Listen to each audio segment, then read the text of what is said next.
This is More to Say with Randy Naughton. Interesting conversations with interesting people.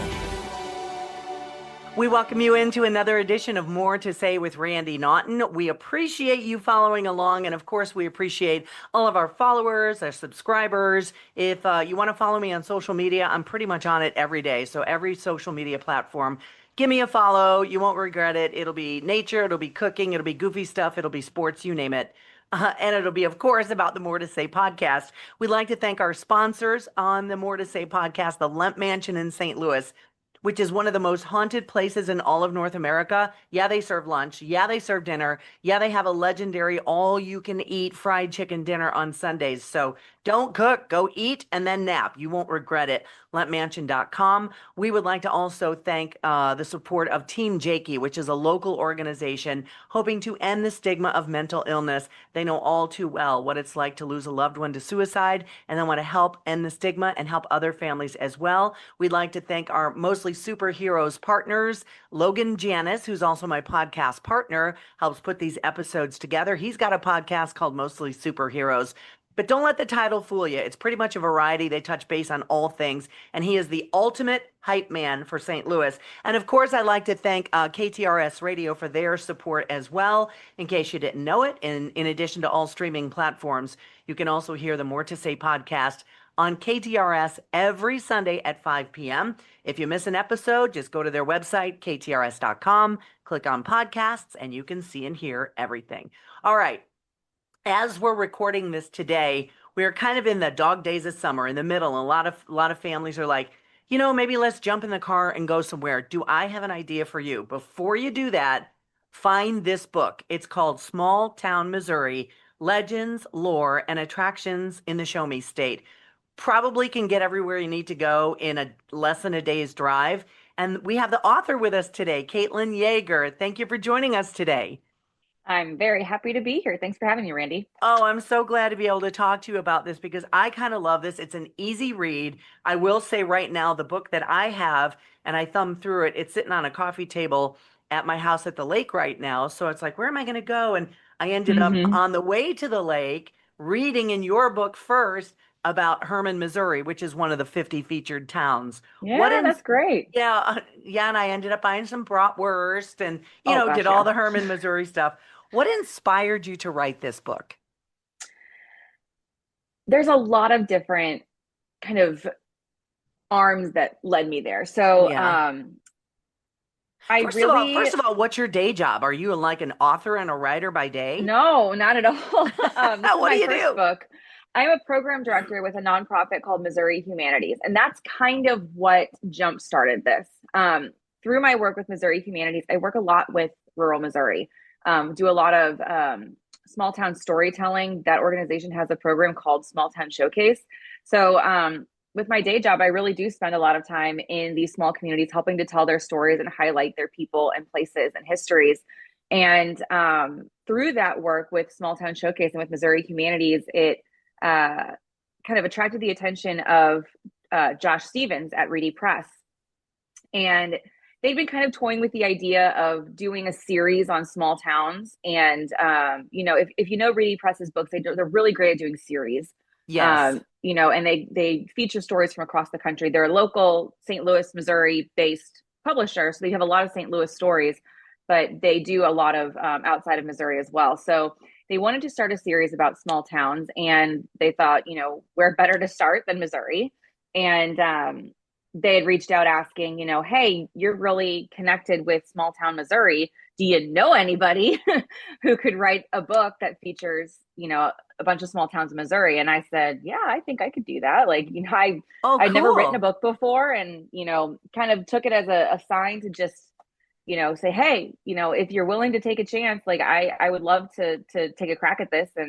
And here we are. So it was really because of my full-time job that, I kind of formed the basis for these relationships and, the knowledge of Missouri and kind of all its little nooks and crannies. But,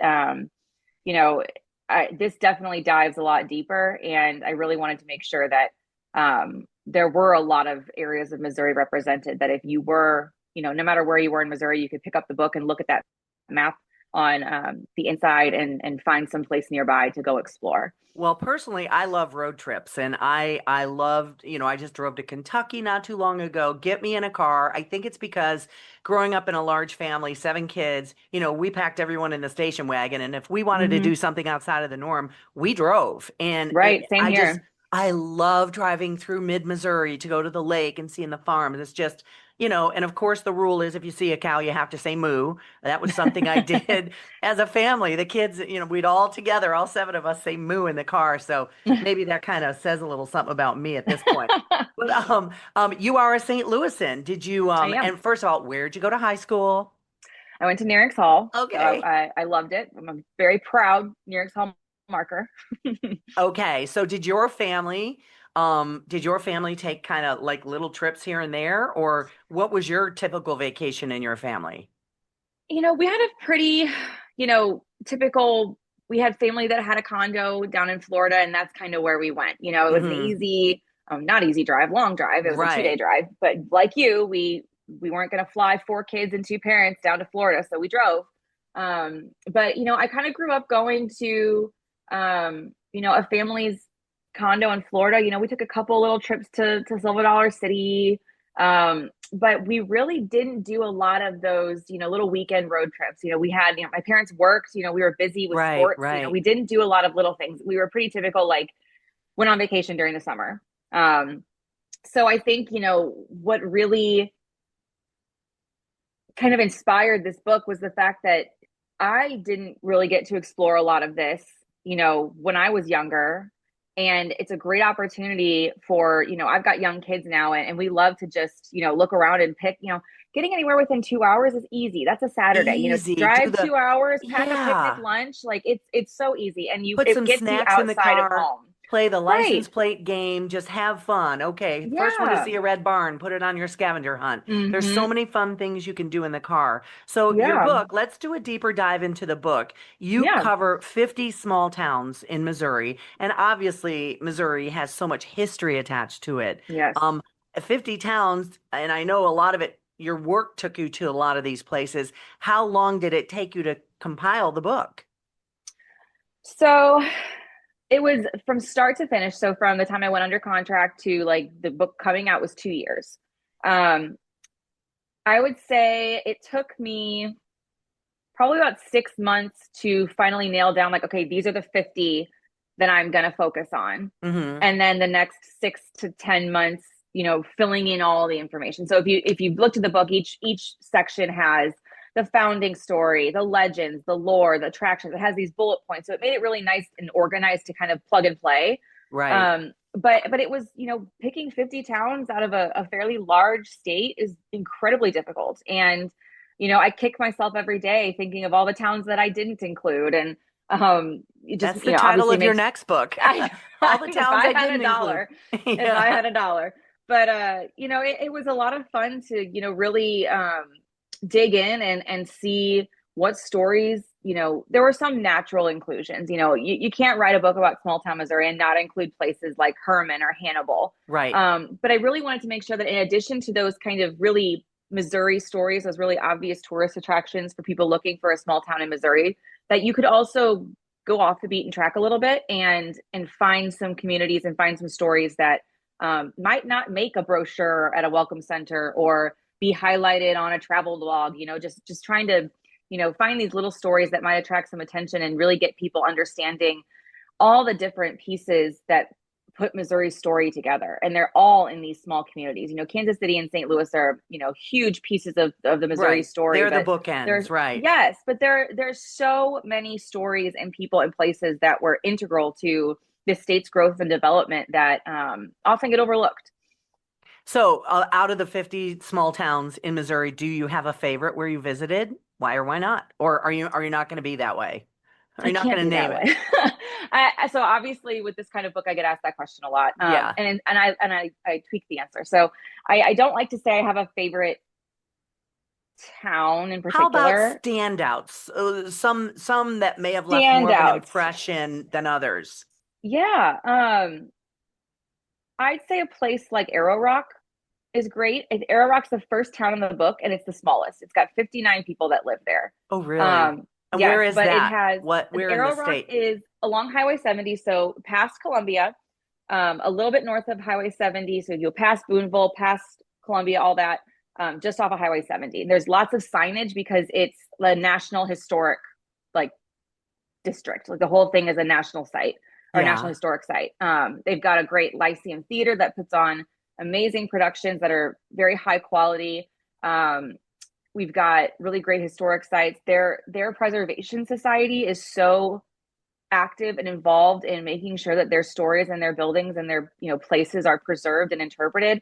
There's only 59 people that live in the town. There's over 800 members of their preservation group.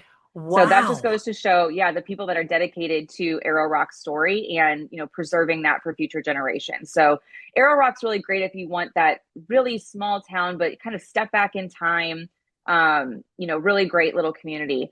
If you want to stay close to St. Louis and you want a small town atmosphere, go along like Highway 94 into Missouri wine country. I think a lot of us know Marthasville and Augusta and Defiance for the wineries, but there's a lot of other facets to their history that are really interesting to explore. There's so much German cultural heritage in those communities, beautiful historic churches, museums. Augusta's downtown is so quaint and so beautiful. They've got great stores.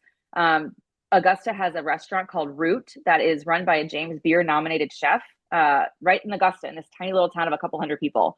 And then another one I tend to mention is Pacific. And Pacific is surprising because I think a lot of St. Louisans assume Pacific is kind of like the metro area of St. Louis. You don't think of it as really having its own history, identity, or really considering it as its own little small town. But as opposed to, going west or north to like the St. Charles area, where it does kind of feel like it's just sprawl, that suburban urban sprawl kind of spreading, Pacific is kind of sandwiched among the Merrimack River and Shaw Nature Reserve and these state parks that kind of prevent that same kind of sprawl that we see when we go like west of St. Louis. Right. So Pacific has really maintained this quaint, slower paced, classic small town atmosphere, but is 25 minutes from the arch, so it's a very interesting little pocket, great history, Civil War history, Route 66 history, beautiful downtown, great restaurants. They have a great coffee shop.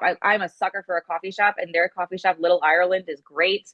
And it's just, that's 25 minutes away. Sometimes you can't even get out of St. Louis in 25 minutes. You're right about that. So it's, a great little place to explore if you want, a little bit of a getaway, but don't want to go too far. Hi, Randy Naughton here, along with Dr. Joseph Molesky, to tell you about St. Louis Medical Weight Loss. You heard about those weight loss shots? Well, I battle high blood pressure, cholesterol, and prediabetes, so I decided to invest in my health. Visit stlmedweightloss.com or give us a call. Hi, everyone. It's Randy Naughton from the More to Say podcast with another sponsor shout out. When is the last time you've been to the Lemp Mansion in St. Louis? Did you know it is one of the most haunted places in all of North America with an incredible history? It's a beautiful building, first of all, and they've got so many events. When's the last time you've been there? They've got boozy bingo, holiday brunches, events like weddings and parties, a scavenger hunt, overnight stays, if you dare, Spirit with the Spirit tours, and their legendary all-you-can-eat family-style fried chicken dinners on Sundays. It's amazing. So listen, check it out on their website at lempmansion.com. We thank them for supporting our More to Say podcast, and I'll see you at the Lemp. Now you're hearing from us over here on the podcast, Mostly Superheroes. I'm your host, Logan Janis. Arena Andy. Scotty Scoop. Sam the Sleeper. And we're bringing you all the things in St. Louis and beyond, from events and interviews, sports and movies, comics and games, to community and news. All the things that you need to stay informed, have a little fun. It's all happening at mostlysuperheroes.com, and we'll see you there. If you listen to the podcast, you know that before and after the show, when we're hungry or craving some beers or some live music, we usually end up at the Gramophone in the Grove here in St. Louis, Missouri. It's our spot for the best sandwiches in St. Louis, like the epic classic The Jive, stacked with roasted turkey, thick-cut bacon, Swiss, lettuce, tomato, avocado spread, and pepper mayo on a toasted baguette. Don't skip the sides. Nothing beats Big Willie's homemade mac and cheese. It's the sidekick that never, ever lets you down. Plus, with daily specials, there's always something new to celebrate. So come join us at 4243 Manchester Avenue, St. Louis, Missouri, 63110 at The Gramophone, and tell them that Mostly Superheroes sent you. Visit www.gramophoneSTL.com for their full menu and more. Hi, everyone. It's Randy Naughton from the More to Say podcast. Thank you very much for supporting our podcast over the tons of episodes we've done so far. Somebody I want to shout out specifically to is an organization called Team Jakey. They are one of the sponsors of the More to Say podcast, and I couldn't be more grateful to be partnering with them. What is Team Jakey? Well, this family, the Zeller family, knows all too well what it's like to lose somebody to suicide. So that happened to them. Their beloved Jake took his own life. And what they want to do, they've set out on a quest to end the stigma of mental illness. So Team Jakey puts together all these amazing community events year round to help raise the awareness and prevent suicide and end the stigma of mental illness. So we would love it if you followed them on Facebook, Team Jakey and the Stigma. And of course, thank you for supporting the More to Say podcast as well. Team Jakey is one of our partners, and we are so happy to have them on board. Thank you very much, and we'll see you on the podcast. Well, my brain is telling me, you know what? I think on my bucket list, I'm going to make a point of visiting as many of these little towns as I can, because as I mentioned, Yeah. you know, I love taking road trips, and you know what? I love doing it by myself. My husband hates road trips. I'm like, bye, I'll go without you. I'm happy, you know, stopping off at a fruit stand or a little shop. And Yeah. I'm sure you picked up some amazing souvenirs along the way. Not souvenirs, but sometimes these little towns have shops that have handcrafted goods, whether they're food or soap or crafts or some artworks. Is there anything in particular you picked up along your research that you kind of bought and said, I need to have this? So what's funny is, yes, best little boutiques and things. I often am keeping a lookout for things for my kids because, you know, I feel like I go all over the place and I like them to have little souvenirs. I remember a couple years ago when my son is 6, but when he was a lot younger. So this is pre-book, but it was one of my small town explorations. I was at the Sedalia Katy Depot. So one of these classic, you know, train depots from along the Katy Railroad in Sedalia.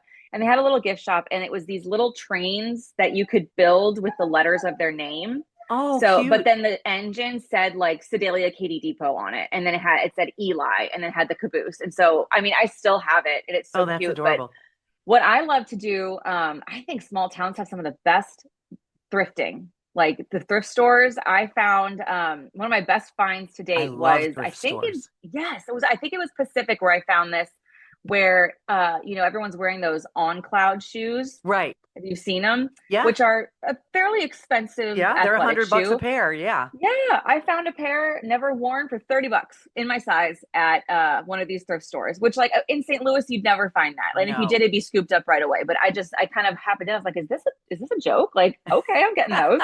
But yes, I joke all the time. I've got with Missouri Humanities, I've got a crew that comes with me to do podcasts and filming in these small towns, and it's kind of become a thing where we try to find the thrift stores and the vintage stores. They're just so fun to explore. Oh yeah. You're speaking my language. That stuff makes me happy. All right. Is there a town that you visited that is featured in your book that surprised you the most? Is it like an, oh my gosh, a gee whizzer moment? I didn't know this about this and Missouri. Is there one particular town that really struck you? So I love Hannibal, and it's a common tourist attraction in Missouri.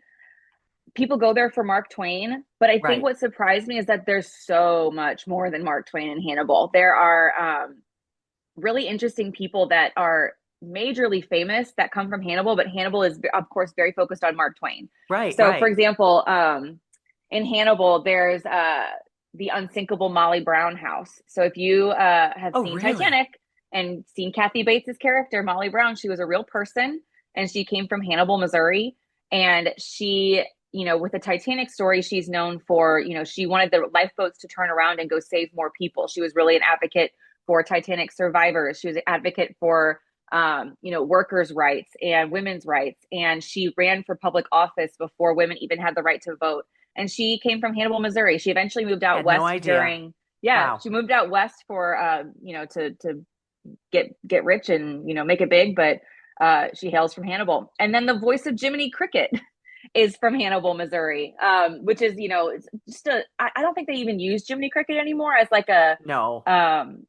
a little Disney thing, but I remember Jiminy Cricket from when I was little. His name is Cliff Edwards, and Yeah. he's from Hannibal. So I think it's, so for a specific town like Hannibal's, it's always fun to find a town that might focus on one thing, which many do. You got Marceline that focuses on Walt Disney. Chillicothe focuses on sliced bread. Hannibal focuses on Mark Twain. You find your thing and you go with it. But I think this book challenges you to say, yeah, maybe that's why you go there, but you really need to dig deeper and find other things too. And the other thing that really, go ahead. Sorry, go ahead, Caitlin. Go ahead. I was just going to say that, usually if, when you talk about what surprised me, it's, rather than just a single town, I think my biggest takeaway from this book was that the size of the town has no indication of what they have to offer or what they're capable of. You have the biggest town in this book is Sedalia at 21,000 people, and the smallest is Arrow Rock at 59. But all through that range of population, there's so many different things to do and places to see, and it has nothing to do with your population. So, the whole population size doesn't matter, I think, is the biggest thing that I learned. I think you're right. I mean, Arrow Rock has, what you said, 59 people and 800 members of their historical society, which is crazy. You mentioned Marceline, Missouri, which is the home of the man, Walt Disney. And when we spoke on the radio a number of months ago on KTRS Radio, you talked about the town square in Marceline, Missouri, which is outlined in the book, and how if anybody goes down to Walt Disney World in Florida, they'll see some similarities. Explain that. Yes. So Walt Disney's hometown, so it's not where he was born, but it is what Walt claims as his hometown, Marceline, Missouri, up on Highway 36, kind of in mid-northern Missouri. He was so inspired. Marceline made such an impression on him that Main Street USA feature in Disney World and Disneyland. So I think it's, basically what you walk into when you go into the park is inspired by his time in Marceline. And I think that's amazing to think of this national, international attraction that comes from Walt's heart and his connection to Missouri. And he, there was so much about Marceline that helped inspire his career. He saw his first stage production at the theater on Marceline's Main Street. And that stage production was Peter Pan. Aww. So that really kind of inspired him to, go into entertainment. And of course, we all know he turned Peter Pan into an animated feature film. So I think, it just goes to show that, again, these communities make huge impressions on the people that call them home, and have, national, international implications and connections that, if you dig a little deeper, you'll find that the stories are a lot more beautiful and poignant and meaningful than you ever could have thought. Oh my gosh. And you capture the essence of these towns, even for not being a writer, you killed it with this book. It's awesome. Thank you. And, I know some people who are huge Disney fans. They go down to Florida multiple times a year. And, I don't personally, I'm like, well, what do you see different? They go, oh, you see something different every time. I'm like, okay, you do you. But I wonder if they've gone to Marceline, a few hours drive away to go visit this and see the inspiration for something they love so much. I'm going to go see them at the family reunion here in another week or so. I'm going to mention it to them. Yeah, absolutely. I do have to ask you, obviously you're traveling these towns. There's mom and pop places, stores, restaurants, blah, blah, blah. Food. Talk about the food. You mentioned the one route in Augusta. Yes. What about some of these other towns farther out, off the beaten path? What are some of the best dishes you've eaten in your research? So there's a burger place that's in a few communities down, if you go down Highway 44. I think there's one in Steelville. There's one in St. James. There might be one in Sullivan. It's called Rich's Famous Burgers. And I've seen that along 44. Yeah. Yeah. The billboards. Yes. So definitely worth pulling off and visiting. Amazing burgers, milkshakes, just classic, almost like a Culver's, but mom and pop, Right.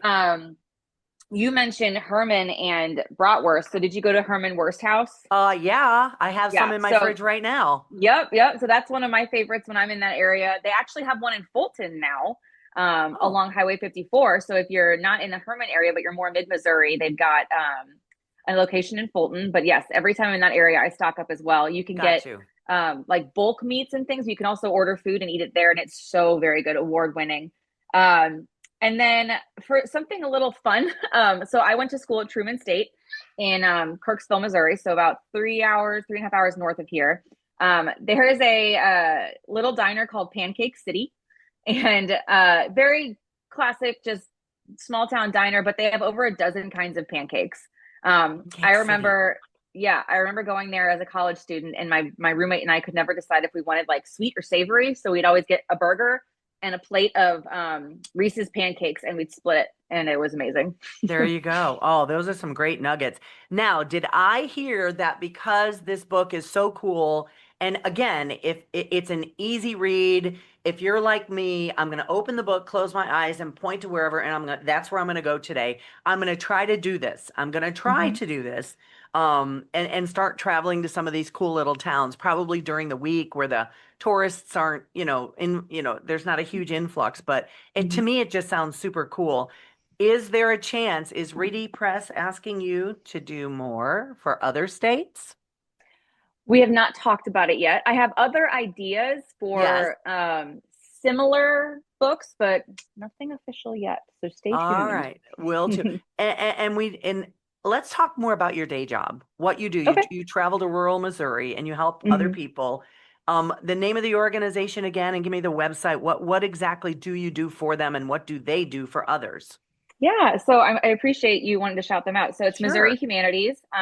It is a 501c3 nonprofit organization. We've been around since 1971. We are one of 56 state and territorial humanities councils. And we basically have two major pillars. One is grant making. So we give grants to other organizations in Missouri doing things based in the humanities, museums and libraries and, workshops and public programs, things like that. But then the other arm of us is public programming, and that's where I come in. I'm one of a handful of different program directors. My focus is mainly on digital programming. So I mentioned Small Town Showcase. That's one of our digital initiatives where each year we work with 5 communities to do a podcast season. So we do a podcast about each town and then a short film about each town as well. So in addition to, some other podcasts and public programming that I do with the organization, that's probably my main, that fills up my hours in a week is Small Town Showcase. But, Missouri Humanities is great. They are, really connected with communities, individual communities. We are a small organization, but, we have a really wide reach. Every year we're working with all 114 counties, whether it be through grants or digital content or workshops or programs. And everybody just has the biggest heart. And, I've been there almost 10 years, and every day I love it. It's a great organization, and I highly encourage everybody to check it out. It's mohumanities.org.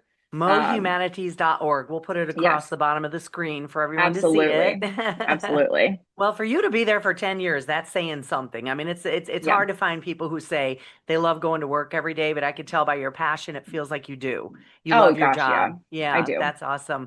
And you know what? For those who maybe, holidays are coming up, and if you want to give your loved one or somebody a really cool idea for a gift, say, listen, here's what we're going to do. Here's the book, Small Town Missouri by Caitlin Yager, and we are going to hit at least 5 of these towns next year. Doesn't that sound like a great idea? Absolutely. I'm down. And we'll use that for your little Bible and your little travel guide. And if people want to get their hands on Small Town Missouri, where can they find it? A lot of places. So most independent bookstores in St. Louis are carrying it. Schnucks is carrying it. Little shops in downtown Kirkwood, Webster are carrying it. You can always get it at Barnes & Noble or Amazon or at readypress.com. Awesome.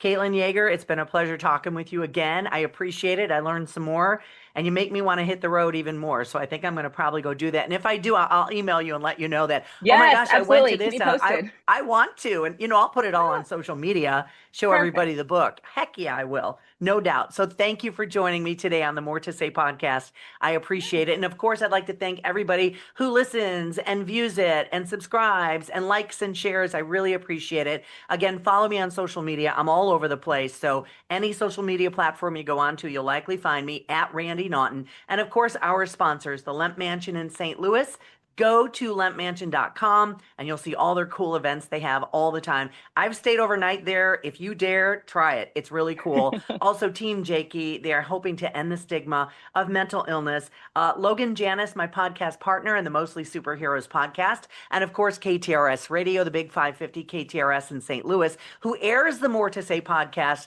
every Sunday at 5 p.m. on the radio. So thank you for joining us for this episode of More to Say. We will see you next time.